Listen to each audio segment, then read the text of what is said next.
이제 말씀으로 은혜를 나누는 새아침의 말씀 시간입니다. 오늘 이 시간은 경기도 시흥시 매화동에 있는 꿈나무 교회 이성배 목사의 말씀을 보내드립니다. 새 아침입니다, 애청자 여러분. 어린이 주일인 오늘 새벽에도 하나님의 참된 복이 애청자 여러분들에게 임하시기를 간절히 축복합니다. 오늘은 사건과 문제와 위기를 보는 눈이라는 제목으로 말씀드리겠습니다. 오늘 본문은 창세기 39장 7절부터 18절입니다. 제가 봉독하겠습니다. 그 후에 그의 주인이 아내가 요셉에게 눈짓하다가 동침하기를 청하니 요셉이 거절하며 자기 주인의 아내에게 이르되 내 주인이 집안의 모든 소유를 간섭하지 아니하고 다 내 손에 위탁하였으니 이 집에는 나보다 더 큰 이가 없으며 주인이 아무것도 내게 금하지 아니하였어도 금한 것은 당신뿐이니 당신은 그의 아내임이라.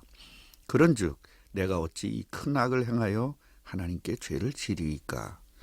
여인이 날마다 요셉에게 청하였으나 요셉이 듣지 아니하여 동침하지 아니할 뿐더러 함께 있지도 아니하니라.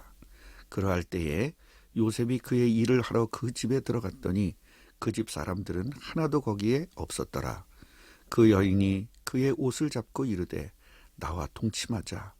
그러나 요셉이 자기의 옷을 그 여인의 손에 버려두고 밖으로 나가매 그 여인이 요셉의 그의 옷을 자기 손에 버려두고 도망하여 나감을 보고 그 여인의 집 사람들을 불러서 그들에게 이르되 보라, 주인이 히브리 사람을 우리에게 데려다가 우리를 실형하게 하는도다. 그가 나와 동침하자고 내게로 들어오므로 내가 크게 소리 질렀더니 그가 나의 소리 질러 부름을 듣고 그의 옷을 내게 버려두고 도망하여 나가느니라 하고 그의 옷을 곁에 두고 자기 주인이 집으로 돌아오기를 기다려 이 말로 그에게 말하여 이르되 당신이 우리에게 데려온 히브리 종이 나를 실형하려고 내게로 들어왔으므로 내가 소리 질러 불렀더니 그가 그의 옷을 내게 버려두고 밖으로 도망하여 나갔나이다. 하나님의 자녀인 요셉에게 갑자기 고통스러운 문제와 사건이 터졌습니다.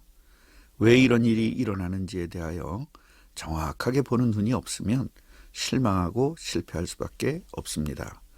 그러므로 하나님의 자녀인 요셉에게 닥친 문제를 보면서 하나님의 인도와 역사를 보는 눈이 열려서 애청자 여러분들에게 오는 문제와 사건과 위기를 어떻게 해결해야 하는지를 깨닫는 시간이 되기를 간절히 축원합니다. 먼저 요셉이 누린 복음을 생각해 보겠습니다. 우리들이 잠깐 시간 여행을 해보십시다. 저와 애청자 여러분들과 함께 요셉이 살았던 옛날로 돌아가 보시죠. 요셉은 보디발로부터 가정의 모든 권한을 위탁받았지만 오직 아내에 대해서만 금지하였습니다.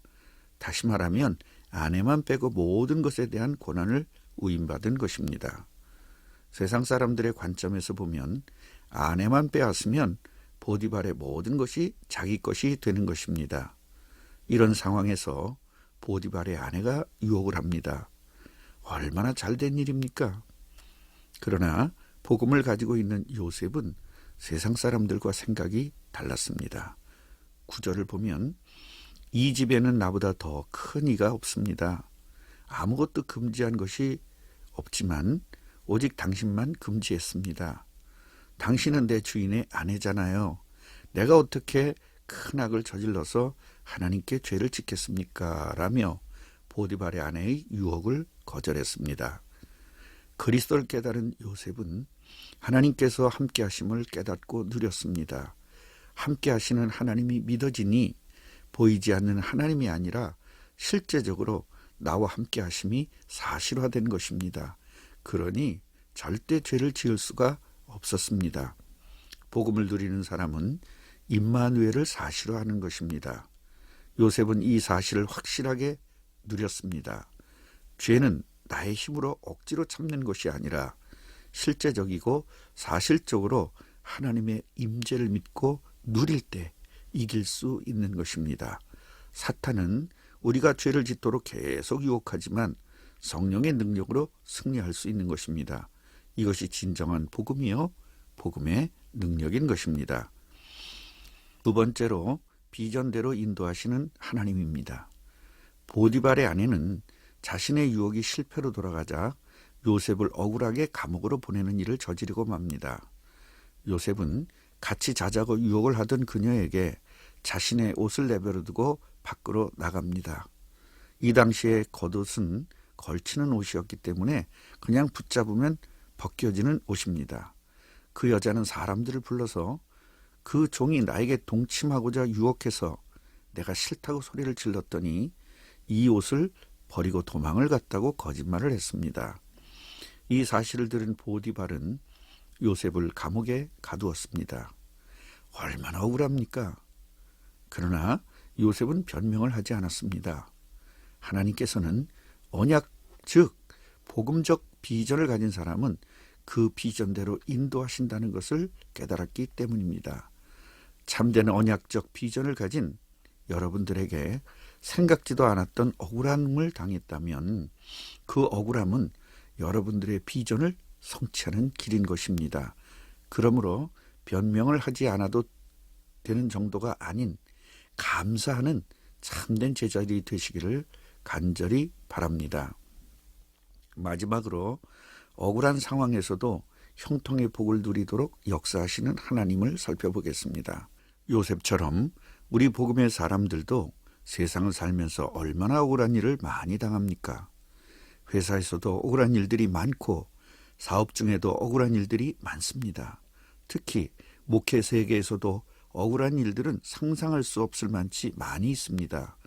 또한 교회 안에서도 억울한 일들을 많이 당합니다. 그때마다 요셉을 떠올려서 완벽하게 비전대로 응답하시고 인도하시는 하나님의 역사를 깨달아야만 승리할 수 있는 것입니다. 저도 목회 중에 억울한 일들을 많이 당했습니다. 교인들이 교회를 떠날 때는 한 명도 빼놓지 않고 목사의 죄를 만들기도 하고 말도 안 되는 말로 목사를 힘들게 하고 떠나는 것을 많이 보았습니다. 그때마다 변명하고 나는 아니라고 얘기하고 싶은 마음이 있었지만 하나님의 완벽한 인도와 역사를 알기 때문에 참고 또 참았습니다. 그러면 시간이 지난 후에 모든 것이 밝혀지게 되고 결국 성도들이 저에 대한 신뢰를 더 많이 하는 것을 경험했습니다. 하나님의 자녀는 변명을 하지 않아도 될 정도로 하나님께서 완벽하게 처리하시는 것을 확인하고 체험했으니 이제는 누리고 살게 된 것입니다. 요셉은 형통의 아이콘입니다. 그렇다고 요셉만 형통한 것이 아닙니다. 모든 성도들은 형통의 복을 이미 받았습니다. 다만 요셉은 성도들이 누릴 형통을 누린 모델로 쓰임을 받은 것입니다. 이제부터는 저와 여러분들이 형통의 아이콘이 되어야 합니다.